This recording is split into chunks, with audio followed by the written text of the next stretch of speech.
What's usually back with another video. In today's video, man, it is time for episode 3 of the My Book series. And this series, for anyone who doesn't know, kind of a recap, is kind of something that I've been going over, is talking about my book that I'm writing. And we break down every chapter in each video. We break down a chapter in each video, going over the backstory, why I developed that chapter, basically giving some knowledge on the chapter, and then also going over some of the stuff in the chapter. And so this episode, we're going to be focusing on chapter 2 and 3, but mostly 3. So normally I said it would be one chapter per video, but chapter 2 was kind of on the lower half of the scale because it's just talking about the Exil, where they came from, and all that type of stuff. And we kind of already went over that a lot in the intro video when we talked about the groups and everything. So we'll recap that, and then we're going to go really in depth with chapter 3. Chapter 3 is called Dictator, and this is going to go over the dictator John J. Trump. Yes, I know it's a funny name, but I'm not the best when it comes to names. So I find a lot of times I'll take details or like views or whatever, opinions or anything like that, creativity from things I see around the world, right? But anyway, so he becomes a dictator, right? He becomes the first world leader at this time of EDF forces, and we kind of go into depth with that. So let's go back to chapter 2 real quick, though, and kind of go over that. So chapter 2 is talking about the Exil. Basically, they're from the Virgo A galaxy, which is 65.23 million light years away. They are currently at war with a species in their home galaxy, and they are losing. They are looking for resources, so they come to Earth for the resources. But in order for them to get the resources, they need to get rid of us first, since we also use the resources. And when two species use the same resource, you want to annihilate that first, or remove that first species as quickly as possible. Chapter 3, let's get into that now, since that's kind of all chapter 2 is. Chapter 2 is something I'm building upon, I want to work upon over the coming months. I want to get really in depth with the Exil, but unfortunately right now that's just not something I have written. But chapter 3, so a lot of things start off. So remember, we're coming off of chapter 1, in which chapter 1 is just a lot of things are happening in the world. Battles are happening, the Exil are beginning to take over, and a lot of countries don't want to fight with the Exil no more. A lot of countries are trying to make treaties and peace treaties. And the next couple of chapters, we're going to talk a lot about peace treaties. It's going to be mentioned a lot. And you're going to take notice to this. So keep this in mind, that at this time, people are becoming very, very high stress at this point. America's been on a losing streak pretty much, and the world's been on a losing streak pretty much the entire first half of the war. But things like to look up in this chapter. This is a positive chapter, and you know, in retrospect, comparison to the first chapter. So, October 4th of 2041, I think it is, or 2042, somewhere in that era. I think I have written down in the book. But the EDF leader, John J. Trump, is elected as leader of the EDF. For people that are new to the series, of the Earth Defense Force, which is my leading protagonist throughout the book. And he would become elected due to the fact that the EDF had at this point been primarily led by a committee, but the problem was a lot of battles would not happen or would be lost due to the fact that some people in the committee wanted to do things differently than someone else in the committee. Having a leader who was the highest of the levels of command, who could make decisions, was going to make life a lot easier for military operations. So, by the 5th, he would have his first official battle he would have to take place. So less than a day after his election, and his oath to office began, the Battle of Texas would take place. 200,000 U.S. Marines launched an attack with EDF forces to regain Houston, Texas, which by this point had been overrun by Exil forces. Throughout the battle, a lot of things happen. The Americans actually end up winning the battle, and this begins a long winning streak for the U.S. military. They proved themselves worthy of being the best military on Earth at this time, as the U.S. military just annihilate Exil forces. But as we read this chapter, you're going to see that things don't necessarily go as planned. With the retake of Houston, the U.S. begins a winning streak, like I said. So much so that the U.S. wants to retake Mexico. By this point, Mexico, remember, if you remember in Chapter 1, Mexico actually got overran. And a lot of the men either pulled out of the country or went into hiding. Well, the U.S. wants to retake Mexico, and they've got information known to them, knowing that there was Mexican fighters still fighting the Third Corps. So I didn't really mention this in Chapter 1, but during this first year of war, or first couple of years of war, the Exil that we're fighting are the Third Corps. Okay, these are guys that are rugged. These guys have been in the Exil military for a long time. Okay, so they're not the weakest force of the Exil by far. As we move on in the story, though, you will see that there is a lot more units that the Exil will throw as just cannon. To allow their better units to win the battles. And it works. So they push through Mexico and gain key ports and ocean ports along the Gulf of Mexico, allowing for U.S. ships to drop troops and beachheads along the Mexican border. Somewhere down the line, about a couple months after this battle, there is information sent to the Exil High Command on their mothership outside of Saturn's orbit. This information is relayed to Head Command at the High Table that is in the Virgo A Galaxy. And the Virgo X Galaxy High Command then send the 5th Corps, which are more rugged troops. These are more heavily armed troops. And these guys are also going to bring some of the first cloaked bombers that we will see throughout the story. And this will really start to cause some problems down the line. But they're still quite a bit away. In the meantime, the U.S. forces still maintain a winning streak relatively well. So much so they actually start to begin repopulating some of the countries that overran. But then by the time late July of 2041, the 5th Corps had arrived relatively quickly. So within a few months, they were here already. Now, this isn't always the truth or the case for the story. Some people might think that this story is a little bit inconsistent with its dates. But the reasoning for that is specifically toned for a specific reason. I want it to be very well known that this is a chaotic war. There's things happening constantly, right? This isn't as simple as one force fighting another force. This is multiple different factions within each faction fighting at different points in different eras, right? And I also want people to kind of be okay with that in a way. So you're going to see some dates that may not make sense, but I'm working on a timeline to help better show people kind of everything that's going on long term. But by late July, 2041, the Exil 5th Corps arrive, and they hit hard.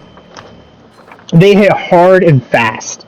They destroy almost all of Africa in their first attack, so they hit Africa first. Because they want to build a base on Earth, and that's going to be your best place to build it.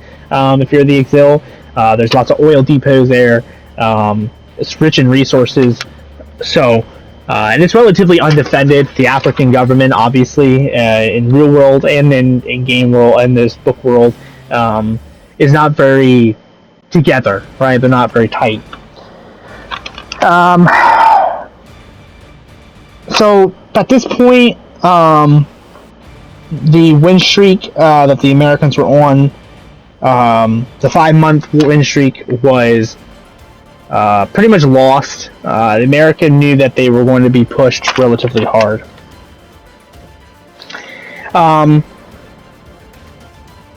Alright, we're back. Sorry about the weird edit. I didn't have all my paperwork that I needed, that I had written, but so into July 4th, 2046, so less than a couple of years later, the Exil launched a full-scale invasion on DC, and surprisingly, depending on who you ask during this time, but the Exil are slowed down by the attack by the 32nd Airborne Division. DC would become a 2-year-long battle. DC would be a bloody, long stalemate for a while. But the 32nd Airborne would buy the U.S. military enough time to secure DC. But unfortunately, the 32nd would take some seriously high casualties, and they would really never come back from it. During the Battle of DC, some other things happened. So Norway and Mexico began to fall yet again. Mexico, who had just been recaptured, has again now gone through a whole another phase of retreating once more. Mexico's going to have this a lot, just because of its geological position with America and the battles and wars. It's just constantly going to be taken, retaken, lost again, retaken, and it's just a process constantly.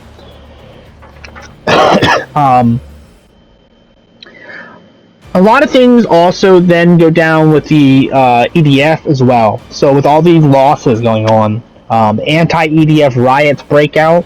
Remember, people are really mad. Remember, the EDF has a lot of strict rules, has a supreme leader.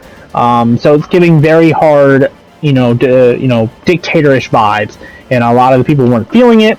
Remember, this time when most of the country and most of the world had gotten rid of communism and fascism, and capitalism is pretty much the main primary form of working. So with the EDF being in such high loss rate with wars and battles by this point, a lot of the communities in the world came together and formed riots and anti-war groups to basically dismantle the EDF and allow the foreign domestic governments of those countries to regain control of their governments and do what they need to do.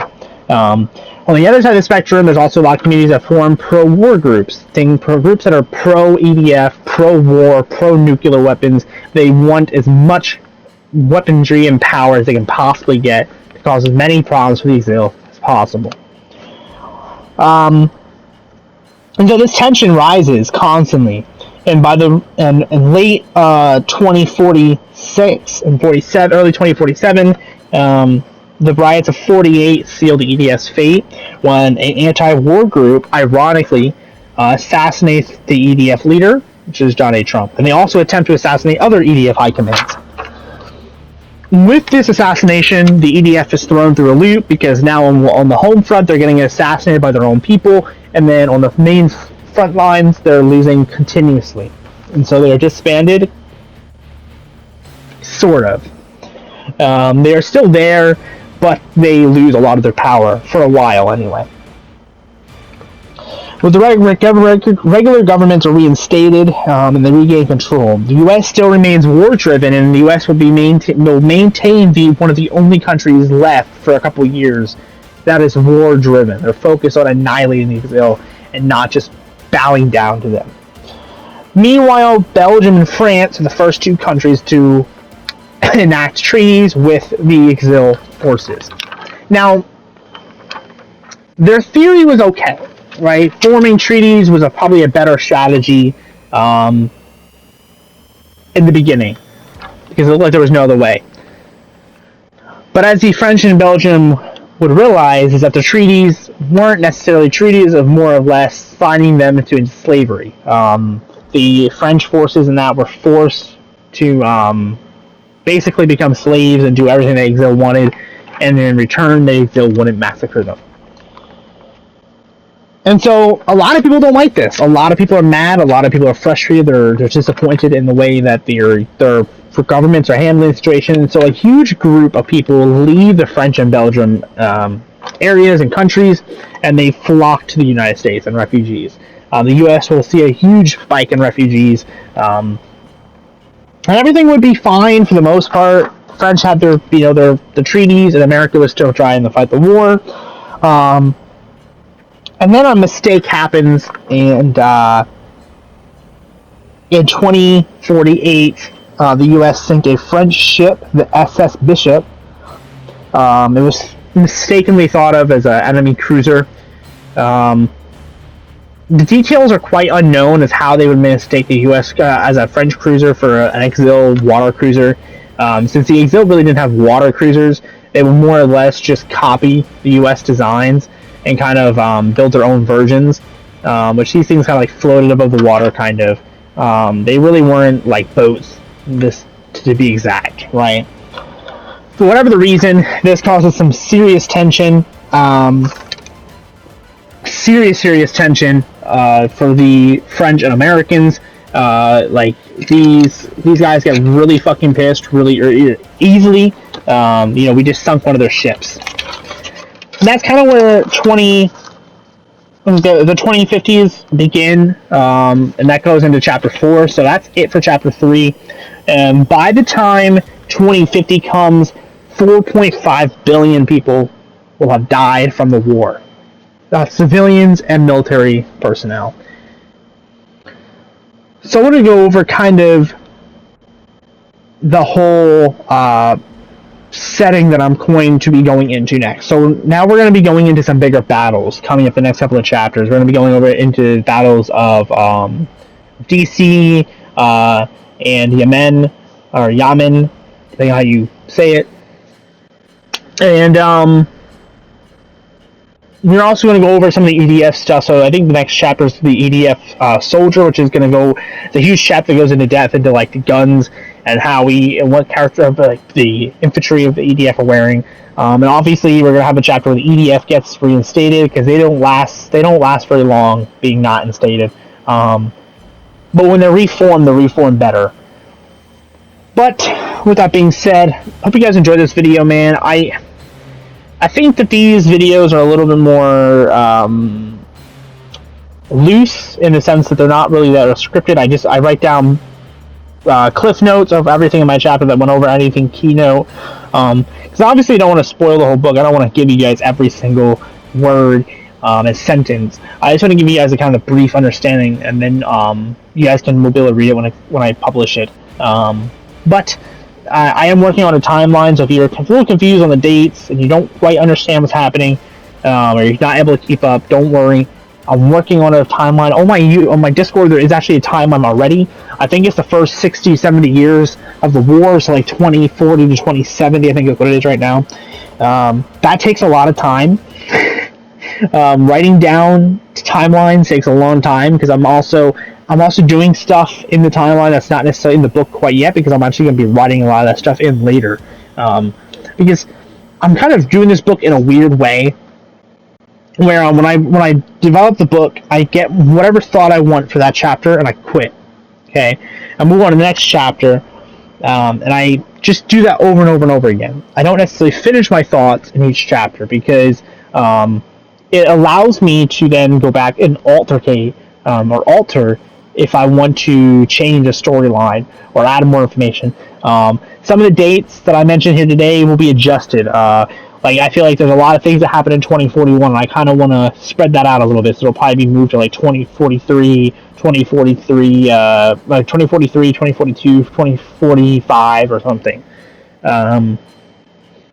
And yeah, so I mean, there's a lot of things that are altercating. Again, this is something that happens a lot of times. If you guys have ever wrote a book or anything like that, you guys know when you're writing a book, a lot of times you're writing everything first, and then you get 14, 15, 16,000 words in, and then you're like, that chapter sucks. And then you use it to rewrite it. So, yeah, so a lot of things will change, especially if you guys read the book after these videos and you actually get your hands on the book when it goes out and you read it, and it seems a little different. Don't stress. I will make sure it's explained in very much detail. When I do go to the publishing details, I would like to actually publish in the back of the book the entire timeline. That'd be like 20 or 30 pages or something. I think that would be really cool for people to kind of better understand the story I'm going for. Again, remember, this is a multi-book thing. This is not the only book in the series. This is more of like the dictionary of the series. This first book's going to go over the basics of all the battles, of all the entire war, and then I would like to make another book and more books going into details of like specific battles. Like I would love to do a whole book on the Battle of Yemen, because Yemen is an awesome battle, and I only briefly touched about it in the main book that I'm writing currently right now. But Yemen's one of the coolest battles, as well as Battle Los Angeles. That battle as well will be insane. That's one I just wrote literally like 2.5 weeks ago. I finished writing the Battle of Los Angeles. I think the most recent chapter we're writing on right now is the battles of like Florida. There's a couple battles down here in Tampa that are happening. But like I said, yeah, there's so many cool things that I want to go in depth with, but that takes time, unfortunately. But I hope you all are enjoying these videos. I hope you guys are getting some type of coolness out of it. I hope you guys are enjoying them. Because I know I certainly am. I'm certainly enjoying going back and reading some of these older chapters that are. Some of these chapters are a year and a half, 2 years old almost. So like they're quite a memory reshaper. But with that being said, guys, I'm just rambling at this point. I will see you guys tomorrow for episode 4, I think it is, of Let's Talk COD. I have a lot of work to do for that video. I haven't even started writing preview for that video. But then we'll be back on, I think it'll be Monday, I think, will be the next episode of my book. During the end of the week, I have some videos for like Thursday, Friday, Wednesday. I'll have a ton of videos on the new season. And we'll be going over all the new Black Cell stuff and all that cool stuff. But, again, I'm rambling. Love y'all. I'll see you guys in the next video. Peace.